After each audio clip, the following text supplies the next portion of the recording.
Hello everyone, welcome to my channel. आज हम लोग रोटेशनल डायनेमिक्स के बारे में पढ़ने वाले हैं। इसका सीईटी के जो रिलेटेड इंपॉर्टेंट टर्म्स है वो मैं आपको करा देने वाला हूँ, ताकि उस पर डिपेंडेंट जो न्यूमेरिकल भी है वो भी हम सॉल्व कर पाएंगे। ठीक है, वेटेज तो याद रखिए सर, कम से कम 2 से 3 मार्क का तो आने ही वाला है सीईटी में। ठीक है, तो चलिए स्टार्ट करते हैं।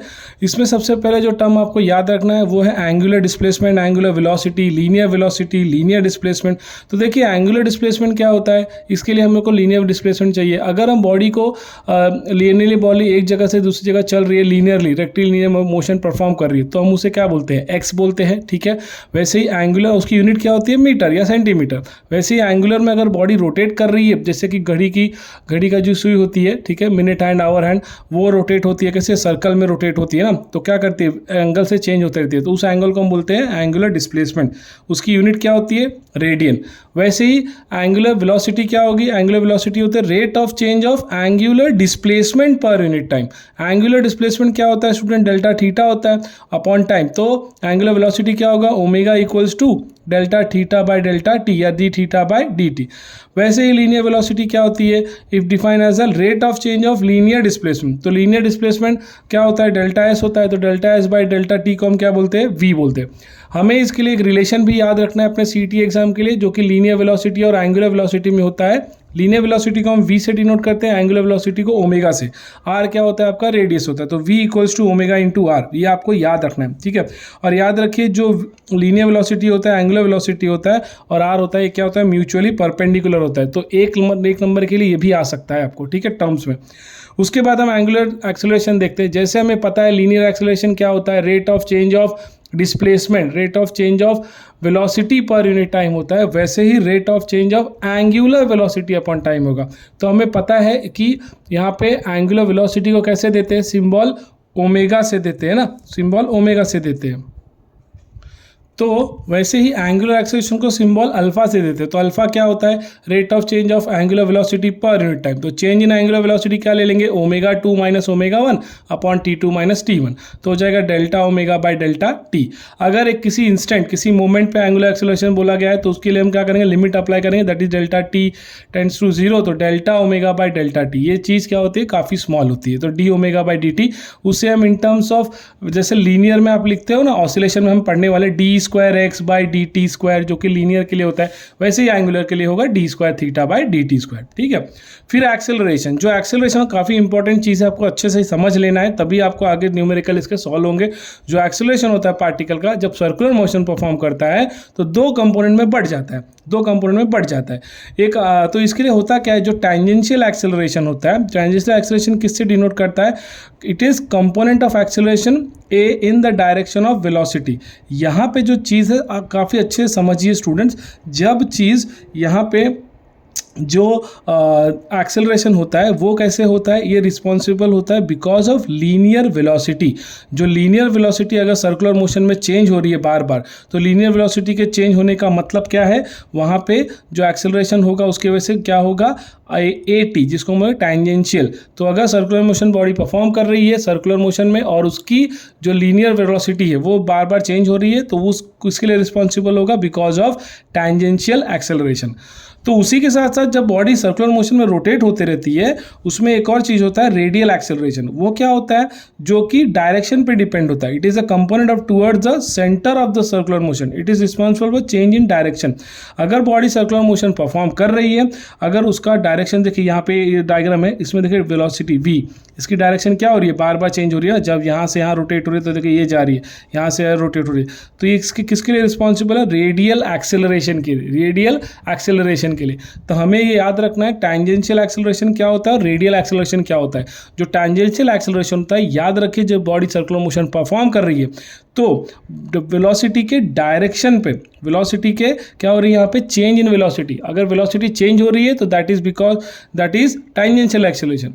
और अगर वेलोसिटी की डायरेक्शन चेंज हो रही है, वेलोसिटी की डायरेक्शन चेंज हो रही है, मैग्नीट्यूड सेम है, तो उसे क्या बोलेंगे, रेडियल एक्सेलरेशन।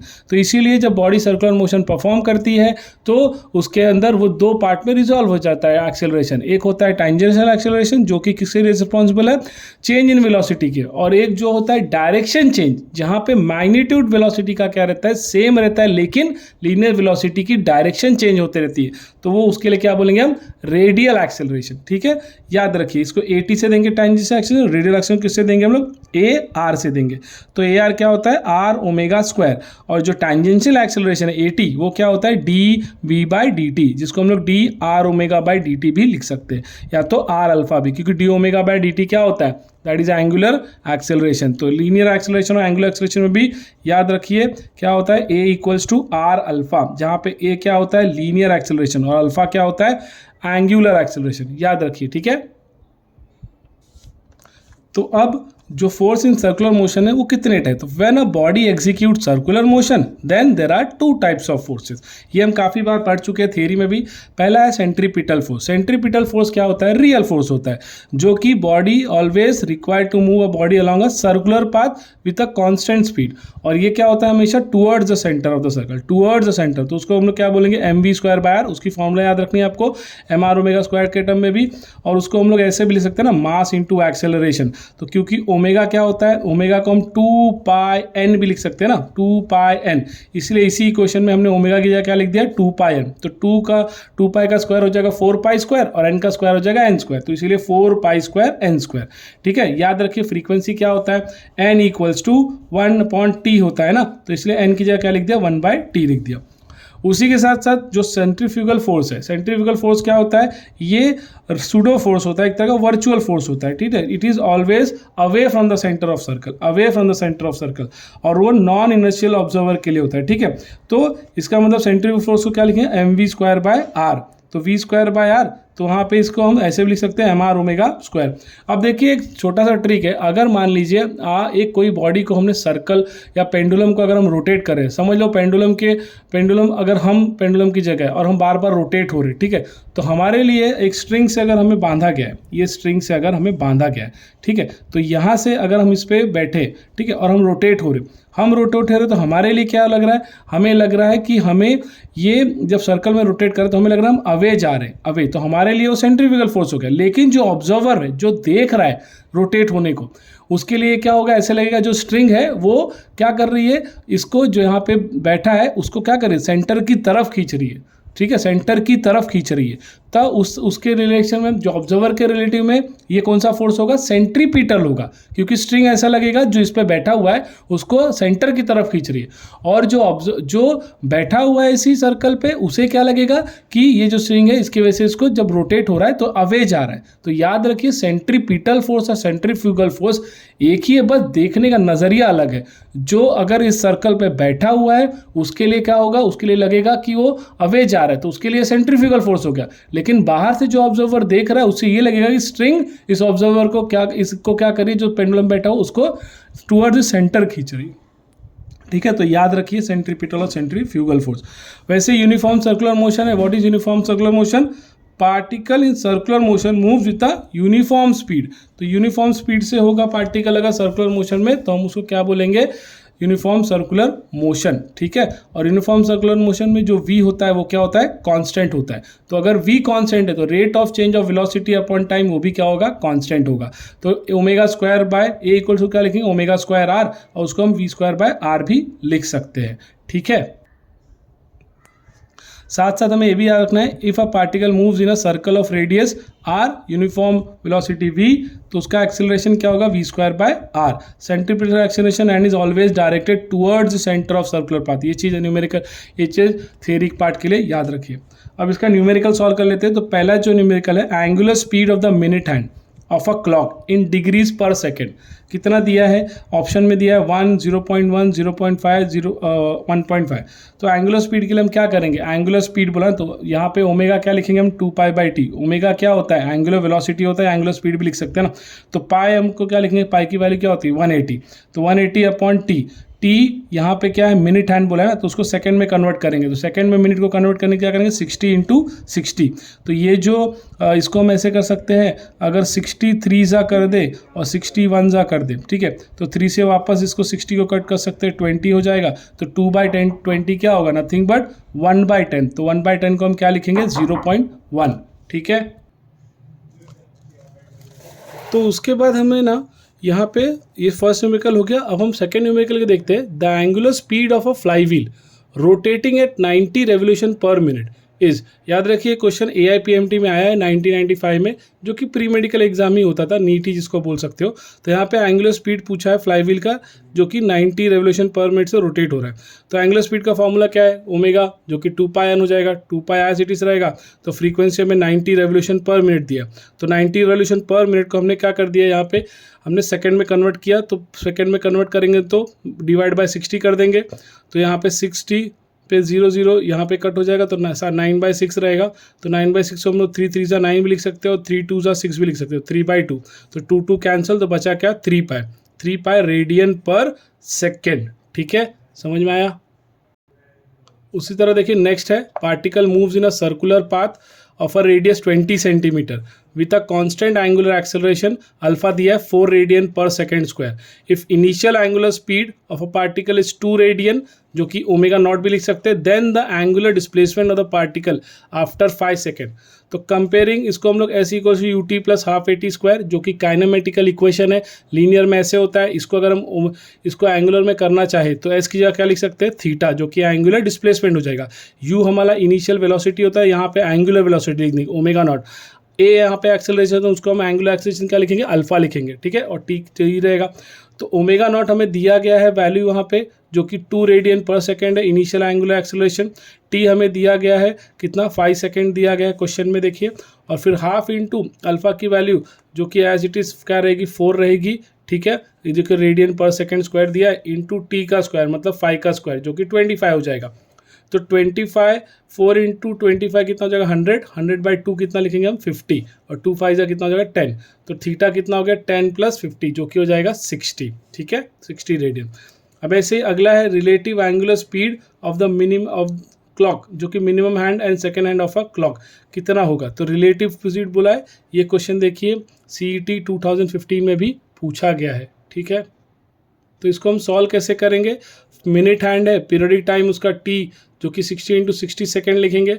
तो ओमेगा m, जो कि एंगुलर वेलोसिटी क्या होता है, 2π/t होता है। t की जगह क्या लिखेंगे, 60 × 60। तो सेकेंड हैंड के लिए क्या लिखेंगे, 60 सेकेंड है तो 2π/60।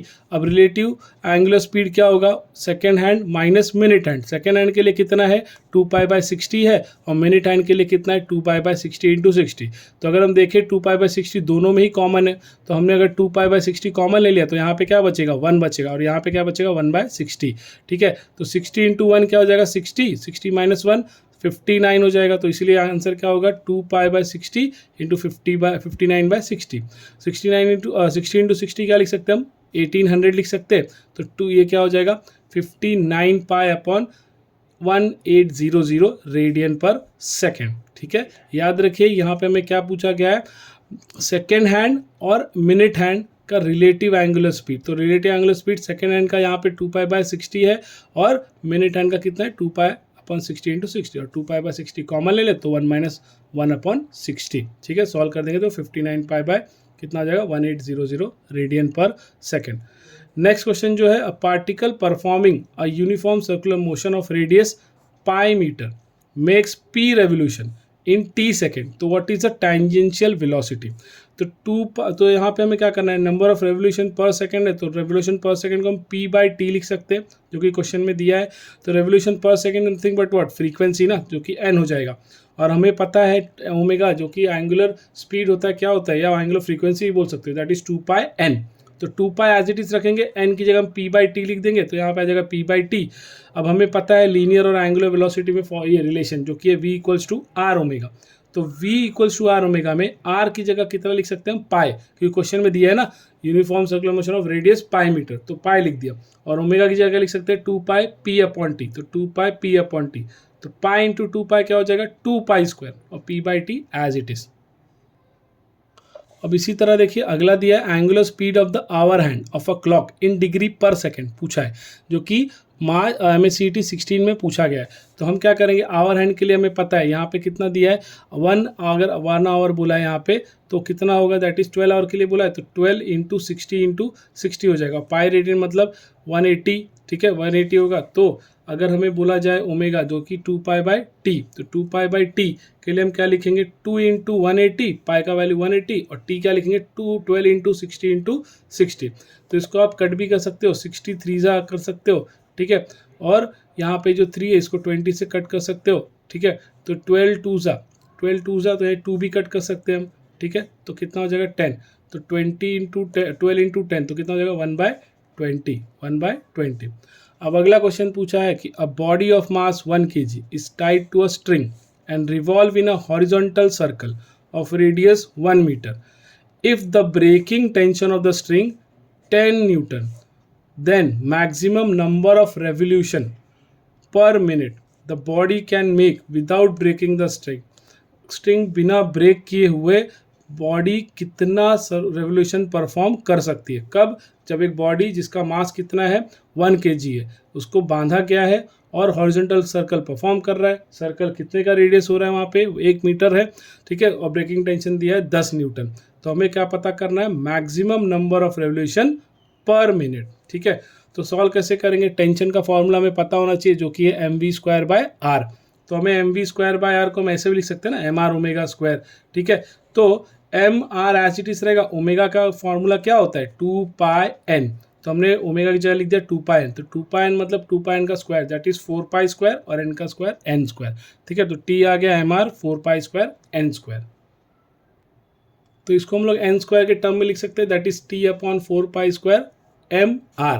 अब हमें t का टेंशन दिया है जो कि ब्रेकिंग स्ट्रेस दिया है 10 और 4π² की वैल्यू दी है गिवन जो कि 10 है, m का भी मास दिया है 1 kg और रेडियस भी कितना दिया है 1 मीटर।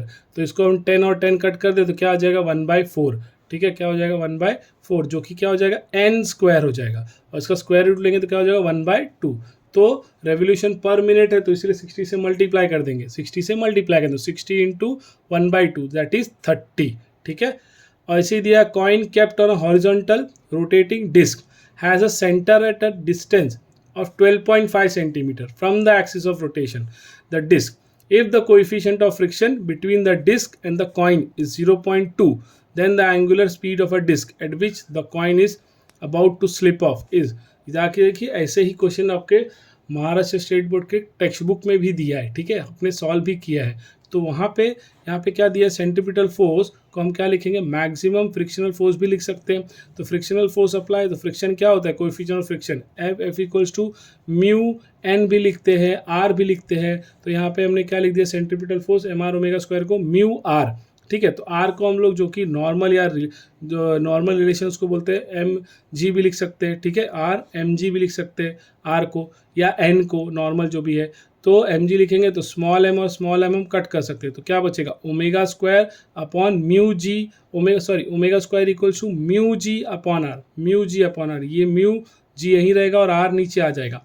तो म्यू हमें दिया है फ्रिक्शन जो कि 0.2 दिया है, जी हमें पता है 10 और आर की वैल्यू 12.5 दी है जो कि सेंटीमीटर में दी है। आर की वैल्यू 12.5 सेंटीमीटर में दी है, इसको हमने मीटर में कन्वर्ट किया इसलिए 10⁻²।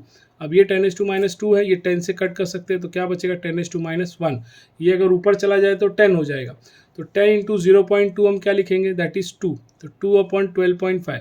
इसको आप सॉल्व करोगे ओमेगा स्क्वायर को जो कि हम क्या लिख सकते हैं 10⁻² ऊपर जाएगा ना, सॉरी, तो 10⁻² ऊपर जाएगा तो कितना हो जाएगा 10⁻2 और 10⁻2 इंटू 10 कितना हो जाएगा 10⁻3। तो 0.2 और 10⁻3 और डिवाइड में क्या रहेगा 12.5। तो 0.2 इंटू 10⁻3 क्या हो जाएगा that is nothing but your 0.2 को 10 से मल्टीप्लाई कर दो 2 हो जाएगा, 2 को 100 से मल्टीप्लाई कर दो तो क्या हो जाएगा दैट इज 200। तो 200 डिवाइड बाय 12.5, 200 डिवाइड बाय 12.5 तो कितना हो जाएगा 16 और 16 का स्क्वायर रूट कितना हो जाएगा 4 रेडियन पर सेकेंड। तो ओमेगा का वैल्यू आ गया 4 रेडियन पर सेकेंड, ठीक है, एंगुलर स्पीड। अब इसी तरह अगला क्वेश्चन है, देखिए particle moves along a circle of a radius r with constant tangential acceleration if the velocity of a particle is v end of a second revolution after the revolution has started then the tangential acceleration. तो यहाँ पे ये भी CET 2016 में पूछा गया है और हमें पता है कि जो v काइनेमेटिकल इक्वेशन है v² equals to u² plus 2s है, ये से हमें यहाँ लगाना पड़ेगा क्योंकि टेंजेंशियल एक्सेलरेशन अगर हम उसको a दे रहे और बॉडी कैसा जो लीनियर के लिए है और उसमें एंगुलर का रिलेशन क्या है s equals to r theta. तो क्वेश्चन में पूछा गया है कि अगर ये सर्कल परफॉर्म कर रहा है, रेडियस r है, टेंजेंशियल एक्सेलरेशन दिया है at, तो वेलोसिटी, तो यहाँ पे हम पूछेगा स्टार्टेड विद टेंजेंशियल एक्सेलरेशन। तो if the velocity of particle v at the end of second revolution after the revolution has started then the tangential acceleration at निकालना है। तो at, तो हम लोग क्या करेंगे यहाँ पे acceleration linear velocity, linear displacement, angular और एंगुलर डिस्प्लेसमेंट का रिलेशन क्या है s equals to r theta. और हमें पता है इनिशियल वेलोसिटी जो है वो 0 रहेगा, तो v² क्या हो जाएगा, जो u² प्लस 2as है वहाँ पे इनिशियल वेलोसिटी तो 0 है, तो 2a लिखेंगे और s की जगह क्या लिखेंगे r थीटा, s की जगह क्या लिखेंगे r थीटा। और हमें पता है थीटा क्या है 2 रेवोल्यूशन के लिए, तो 2 रेवोल्यूशन मतलब 2 पाई, 2 इंटू 2 पाई ना, तो क्या हो जाएगा 4 पाई, क्या हो जाएगा 4 पाई। तो v² एज इट इज रखो आप, 2a एज इट इज रखो, r एज इट इज रखो, थीटा की जगह क्या लिखेंगे 4 पाई, तो 2 इंटू 4 क्या हो जाएगा 8 पाई, दैट इज 8 पाई r। हमें पूछा क्या गया a, तो a क्या हो जाएगा टेंजेंशियल एक्सेलरेशन v² और 8 पाई नीचे आ जाएगा तो 8 पाई r। ठीक है, तो आई होप आपको ये समझ में आया है। अब अगला जो क्वेश्चन है, particle is moving along a circle of radius 1 metre, speed कितना दिया 2 मीटर पर सेकेंड। तो if the speed is increased, if the speed is increased at the rate of 3 meter per second square then the resultant acceleration is। तो हमें resultant acceleration पूछा है, याद है हमने रिजल्टेंट एक्सेलरेशन फॉर्मूला क्या पढ़ा है, जो कि होता है under root of AT plus AR। AT क्या होता है टेंजेंशियल एक्सेलरेशन होता है और R क्या होता है यार रेडियल एक्सेलरेशन। तो AT को हम AT कितना दिया है 3 मीटर पर सेकेंड स्क्वायर दिया है, AC का फॉर्मूला क्या है सेंट्रीपिटल एक्सेलरेशन या रेडियल एक्सेलरेशन बोलेंगे v² बाय r। तो v² कितना दिया है 2 का स्क्वायर का होगा 4 बाय 1, रेडियस दिया 1 मीटर ना, तो 4 आ गया। अब क्या होगा AR जो कि रिजल्टेंट एक्सेलरेशन है, that is nothing but a² plus a² t square root में। तो AC कितना है 4, तो 4 का स्क्वायर और t 3 का स्क्वायर, तो कितना हो जाएगा 9 प्लस 16, तो under root 9 plus 16 is nothing but under root 25, तो 25 का स्क्वायर रूट कितना आ जाएगा 5। ठीक है, अब अगला दिया है particle is performing UCM along a circle of radius r, the relation between its centripetal acceleration and kinetic energy is given by। यहाँ पे हमें centripetal acceleration और kinetic energy ये दोनों का relation पता करना है। ठीक है, तो हम क्या करेंगे, for a particle performing UCM centripetal acceleration, अभी बार बार यही फॉर्मूला यूज़ कर रहे हैं, v² बाय r होता है। ठीक है, काइनेटिक एनर्जी क्या होती है हाफ mv² होता है, यहाँ से हम v² लेंगे, तो v² अगर यहाँ लिया है तो जो 2 यहाँ डिवाइड में ऊपर जाएगा तो काइनेटिक एनर्जी से मल्टीप्लाई हो जाएगा, और m जो कि मल्टीप्लाई में नीचे क्या हो जाएगा डिवाइड में हो जाएगा। हमें a पता है जो कि होता है v² bye r, v² bye r। तो v² बाय r को हम ऐसे भी लिख सकते हैं ना, दैट इज 2e, v² की वैल्यू क्या लिख सकते हैं हम 2e upon m, 2e upon m। तो यही आपका क्या हो गया रिलेशन हो गया। ये क्वेश्चन देखिए CET 2010 में पूछा गया है, तो ऐसे क्वेश्चन रिपीट हो सकते हैं। ठीक है,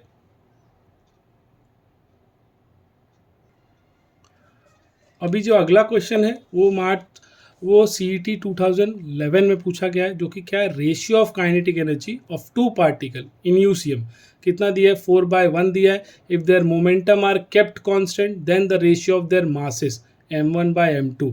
तो इसके लिए हम क्या करेंगे, जो UCM है तो सेंट्रीपिटल फोर्स वापस क्या है mv² बाय r है, और अगर मैंने ऊपर नीचे इसको एडजस्टमेंट मल्टीप्लाई किया तो m को m से मल्टीप्लाई किया तो m² हो जाएगा और डिवाइड बाय mr, तो हमने मल्टीप्लाई डिवाइड बाय m किया है। तो जो FC है तो m² v² क्या हो गया, इससे हमारा m² v² नथिंग बट क्या हो गया मोमेंटम हो गया ना, क्या हो गया मोमेंटम। तो इसमें हम m² v² क्या लिख सकते हैं p² लिख सकते हैं, तो ये हो गया p² बाय mr।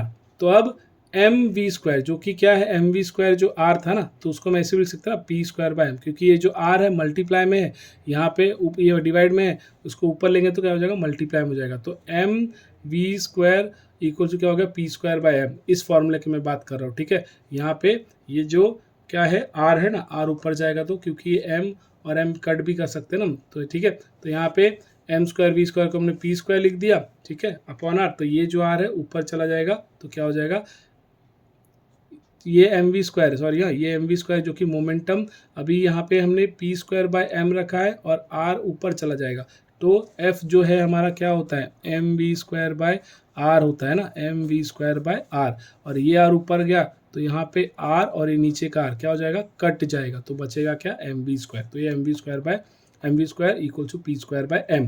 ठीक है, कंफ्यूज मत होना स्टूडेंट यहाँ पे। और काइनेटिक एनर्जी क्या होता है, हाफ एम वी स्क्वायर होता है, जिसमें से ये हमें एम वी स्क्वायर पता है, तो उसको अगर मैंने 1/2 से मल्टीप्लाई कर दिया दोनों जगह, दोनों लेफ्ट हैंड और राइट हैंड साइड में, तो 1/2 से मल्टीप्लाई कर तो क्या हो जाएगा, काइनेटिक एनर्जी हो जाएगा, और ये भी क्या हो जाएगा, पी स्क्वायर बाय 2m हो जाएगा। अब kinetic energy 1 upon kinetic energy 2, तो 1 का क्या रिलेशन है, 1 का हमने देखा पी स्क्वायर बाय 2m, तो यहाँ पे लिख दिया पी स्क्वायर बाय 2m, और 2 के लिए क्या लिख देंगे, अब पी स्क्वायर बाय 2m2 है जो कि ऊपर जाएगा, फ्लिप हो जाएगा, तो 2m2 अपॉन पी स्क्वायर। ठीक है, पी स्क्वायर, तो आप क्या करेंगे, ये पी स्क्वायर और पी स्क्वायर कट जाएगा। ठीक है, क्योंकि क्वेश्चन में क्या दिया, मोमेंटम आर केप्ट कांस्टेंट, क्या मोमेंटम आर केप्ट कांस्टेंट, तो बचेगा क्या, m2 by m1, that is kinetic energy of body 1 to kinetic energy of body 2 is nothing but mass of body 2 upon mass of body 1। तो हमें k1 bye k2 दिया है question में, कितना दिया है, दैट इज 4/1, जो कि किसके इक्वल हो जाएगा, m2 बाय m1। तो अब m1 बाय m2 को क्या लिखेंगे, फ्लिप कर देंगे, तो दैट इज 1/4, तो ऑप्शन बी। ठीक है, समझा। इसी तरह अगला क्वेश्चन है, the particle of mass m is moving in a circular path of constant radius such that centripetal acceleration varying with time as ac का वैल्यू दिया है k square r t square where k is constant, the power delivered to the particle by the force acting on it। तो power p पूछा गया है, ये CET 15 में भी पूछा गया है और IIT के एग्जाम में 94 में भी पूछा गया है। ठीक है, तो रिपीट हुआ है, देखो 94 का CET में 2015 में। तो यूनिफॉर्म, तो यूसीएम में यूनिफॉर्म सर्कुलर मोशन में जो एक्सेलरेशन है, बार बार ये करें, वी स्क्वायर बाय आर है, और एसी की वैल्यू दी है अपने क्वेश्चन में के स्क्वायर आर टी स्क्वायर, जहाँ पे के क्या है, कांस्टेंट है, तो इसी एसी को हम क्या भी लिख सकते हैं, वी स्क्वायर आर भी लिख सकते हैं ना।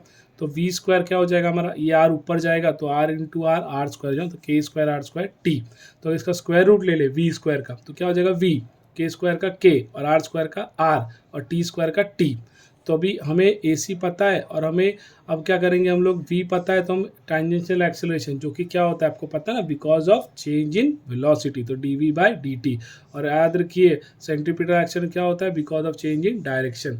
तो यहाँ पे अभी क्या, डायरेक्शन ऑफ किसका, लीनियर वेलोसिटी, तो V का वैल्यू हमने KRT लिख दिया, अभी डिफ्रेंशिएट करेंगे विथ रिस्पेक्ट टू T, तो dt और ये T कट जाएगा तो क्या बचेगा, KR। ठीक है, तो KR बचा, तो हमें पता है फोर्स जो कि m into A, mass into acceleration, tangential acceleration, जो कि इक्वल क्या हो जाएगा, m k r। ठीक है, और पावर रिक्वायर्ड करेंगे, पावर रिक्वायर्ड के लिए क्योंकि हमें यहाँ पे जो हमारा सेंट्रीपिटल एक्सेलरेशन है उसमें जो ओमेगा क्या होता है, जीरो होता है, पावर भी जीरो होगा, तो पावर को क्या लिखेंगे, फोर्स इंटू वेलोसिटी, जो कि फॉर्मूला है, फोर्स हमने निकाला सॉल्व करके m/k/r, वेलोसिटी हमने निकाला जो कि दिया है KRT निकाला, अब k इंटू के क्या हो जाएगा, के स्क्वायर और r इंटू आर स्क्वायर, तो हमारा आंसर आ जाएगा पावर के लिए m/k²r²t, और पावर का फॉर्मूला याद रखना स्टूडेंट्स, फोर्स इंटू वेलोसिटी। अब जो क्वेश्चन है CET 15 में पूछा गया है, a toy cart is tied at the end of a unstretched string, ऐसे धागे से बांधा गया जो कि स्ट्रेच नहीं होता, किसको, टॉय कार को। टॉय कार हमको पता है, ये जो हम गाड़ी चलाते हैं ना, हाथ से उसको टाई कर देते स्ट्रिंग से, ठीक है, और हाथ से पकड़ के उसे घुमाते, जो बच्चे करते हैं। When revolve the toy cart moves in a horizontal circle with radius कितना 2l and time period t, तो if it speed is if it is speeded until it moves in a horizontal circle of 3l with period t1, relation between t and t1 is that is Hooke's law। अब ube हैं यहाँ पे, तो मतलब जितना stretch रहेगा वो किसके प्रोपोर्शनल है, स्ट्रेन के, तो stress is directly proportional to strain, जो कि मेंटेन रहेगा तभी तो हुक्स लॉ मेंटेन रहेगा ना। तो यहाँ पे अब क्या करेंगे, डेफिनेशन जो कि फोर्स क्या होता है हमारा, फोर्स इज नथिंग बट क्या, अभी अगर इन टर्म्स ऑफ इलास्टिसिटी देखें तो के को हम लोग क्या लिखेंगे, फोर्स बाय एक्सटेंशन, ठीक है, क्योंकि एफ क्या होता है, के into delta L, delta L क्या होता है, एक्सटेंशन, के क्या होता है, कांस्टेंट। तो प्रॉब्लम में हमें दिया गया है कि जो टॉय कार्ड है उसका रेडियस क्या है, it car moves in horizontal circle with 2l, ठीक है, सर्कल विथ 2l, और स्ट्रिंग क्या है, स्ट्रिंग ऑफ लेंथ l, तो चेंज इन लेंथ क्या होगा, that is 2l minus l, ठीक है। वैसे ही उसको कहाँ तक घुमाना है, इफ इट स्पीडेड, मतलब उसकी स्पीड बढ़ा रही है, कब तक बढ़ रहा है, जबकि हॉरिजॉन्टल सर्कल का रेडियस कितना ना हो जाए, 3l 3L हो जाए, मतलब बढ़ रहा है ना, तो 3L माइनस एल, तो कितना हो जाएगा 2L। अब centrifugal force acting on the toy card, जो कि हम लिखते हैं ना एम आर ओमेगा स्क्वायर, तो पहले के लिए रेडियस क्या हो गया 2L, और उसको अगर स्पीड में बढ़ाते ही जा रहे ताकि उसका रेडियस कितना हो जाए 3L, तो R2 कितना हो जाएगा 3L, R2 कितना हो जाएगा 3L, जो कि हमने निकाला है। ठीक है, इसी को हम क्या करेंगे, फोर्स कांस्टेंट वाले इक्वेशन में डाल देंगे, के L M omega square 2L हो जाएगा, और उसको अगले के, तो अब क्या होगा, जो k इंटू 2L है वो किसके बराबर हो जाएगा, एम ओमेगा स्क्वायर। अब 2L की जगह क्या आ जाएगा 3L, क्योंकि स्पीड बढ़ा रहे ना। अब हम क्या कर सकते हैं, दोनों का रिलेशन पता करना है, तो हम क्या करेंगे, इक्वेशन 1 को इक्वेशन 2 से डिवाइड कर देंगे, और ये के एल कहाँ से आया, याद है ना, फोर्स वाला इक्वेशन अभी हमने किया है। तो डिवाइडिंग 1 बाई डिवाइड 2 करेगा, तो के कॉन्स्टेंट क्या हो जाएगा, कट जाएगा। ठीक है, और L बाई 2L है, तो LL भी कट जाएगा, तो बचेगा क्या 1/2, और यहाँ पर भी m और m कैंसिल हो जाएगा, L और L कैंसिल हो जाएगा, तो बचेगा क्या ओमेगा बाय ओमेगा 1 स्क्वायर और इंटू 2/3। तो अभी हम क्या करेंगे, 3 ऊपर जाएगा, यहाँ पे मल्टीप्लाई हो जाएगा, 2 नीचे आएगा, तो इस नीचे वाले 2 से मल्टीप्लाई हो जाएगा, तो क्या हो जाएगा 3/4, और यहाँ ओमेगा बाय ओमेगा 1 का क्या रहेगा, वो स्क्वायर है ना, वो क्या है स्क्वायर, जो कि क्या हो जाएगा 3/4, लेकिन इसी का हम क्या करें, टेकिंग स्क्वायर रूट, तो 3 का स्क्वायर रूट क्या हो जाएगा √3, और 4 का स्क्वायर रूट हम क्या लिख सकते हैं 2। ठीक है, तो अभी ये 2π/t जो कि ओमेगा है, और ओमेगा 1 के लिए 2π/t1, तो 2π कट हो जाएगा, तो बचेगा क्या T1/t, और रेशियो क्या लिखेंगे हम लोग √3/2, तो T1 इक्वल टू क्या हो गया √3/2t। ठीक है, आई होप आपको ये समझ में आया। मैंने काफ़ी फास्ट किया है क्योंकि हमें बहुत कम टाइम में सब चीज़ करना है। आपको इसे रिवाइज कर लीजिए, प्ले बार रिवाइज करके, ठीक है, और ट्राई कीजिए सारे जो डिपेंडेंट न्यूमेरिकल है मैंने इतने टॉपिक पे सॉल्व किए हैं, कवर किए, तो आप एटलीस्ट इतना कर लीजिए।